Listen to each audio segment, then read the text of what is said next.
لا تنسى الاشتراك وتفعيل جرس الإشعارات لتتوصل بجديدنا دائما. I was 18 years old when I got married.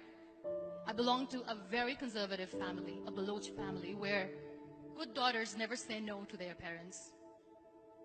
My father wanted me to get married, and all I said was, if that makes you happy, I'll say yes. And of course, it was never a happy marriage. Just about after 2 years of getting married, about 9 years ago, I met a car accident. Somehow my husband fell asleep and the car fell in the ditch. He managed to jump out, saved himself. I'm happy for him. But I stayed inside the car and I sustained a lot of injuries. The list is a bit long. Radius ulna of my right arm were fractured. The wrist was fractured. Shoulder bone and collarbone were fractured. My whole rib cage got fractured. But that injury that changed me and my life completely was the spine injury. Many people came to rescue.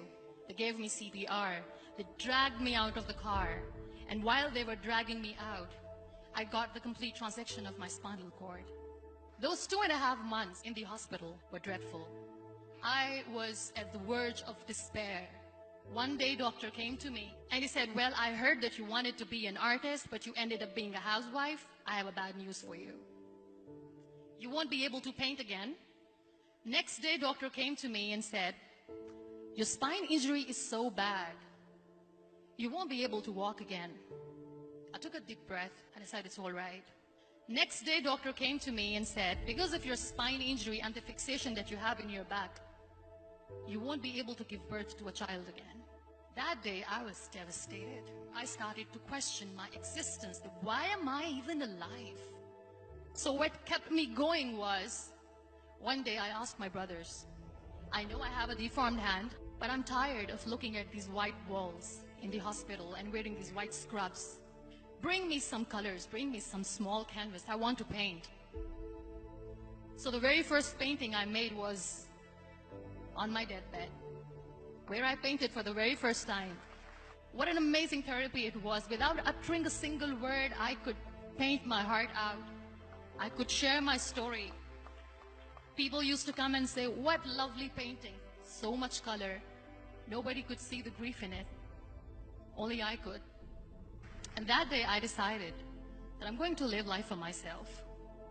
I am not going to be that perfect person for someone. I am just going to take this moment and I will make it perfect for myself. That I'm going to fight my fears. So I wrote down one by one all those fears. And I decided that I'm going to overcome these fears one at a time. You know what was my biggest fear? Divorce. But the day I decided that this is nothing but my fear, I liberated myself by setting him free. And I made myself emotionally so strong that the day I got the news that he's getting married, I sent him a text that I'm so happy for you and I wish you all the best.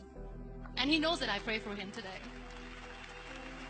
Number 2 was, I won't be able to be a mother again.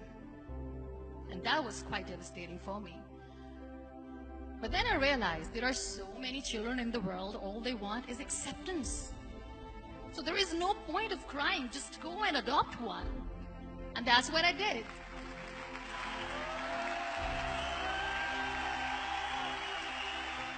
I gave my name in different organizations, different orphanages, and I waited patiently. 2 years later, I got this call from a very small city in Pakistan. I got a call and they said, are you Muniba Mazari? There is a baby boy and would you like to adopt? I could literally feel the labor pain. I said, yes, yes, I am going to adopt him. I am coming to take him home. And that day, I was 2 days old, and today he's 6. You know, when you end up being on the wheelchair, what's the most painful thing? People think that they will not be accepted by the people because we, in the world of perfect people, are imperfects. So I decided to appear more in public, to join the national TV of Pakistan as an anchor person. I became the National Goodwill Ambassador for UN Women Pakistan, and now I speak for the rights of women, children. I was featured in BBC 100 Women for 2015. I'm one of the Forbes 30 under 30 for 2016. So when you accept yourself the way you are, the world recognizes you. It all starts from within. We have this amazing fantasy about life. This is how things should work. This is my plan. It should go as per my plan. If that doesn't happen, we give up. I never wanted to be on the wheelchair. Never thought of being on the wheelchair. This life is a test and a trial, and tests are never supposed to be easy. So when you're expecting ease from life, and life gives you lemons, then you make the lemonade, and then do not blame life for that. It is okay to be scared. It is okay to cry. Everything is okay, but giving up should not be an option. They always say that failure is not an option. Failure should be an option, because when you fail, you get up, and then you fail, and then you get up, and that keeps you going. Embrace each and every breath that you are taking. Celebrate your life. Live it. Don't die before your death. Real happiness lies in gratitude. So be grateful, be alive, and live every moment.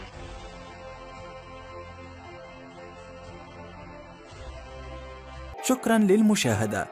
لا تنسى الإعجاب بالفيديو والاشتراك بالقناة لمشاهدة المزيد من الفيديوهات.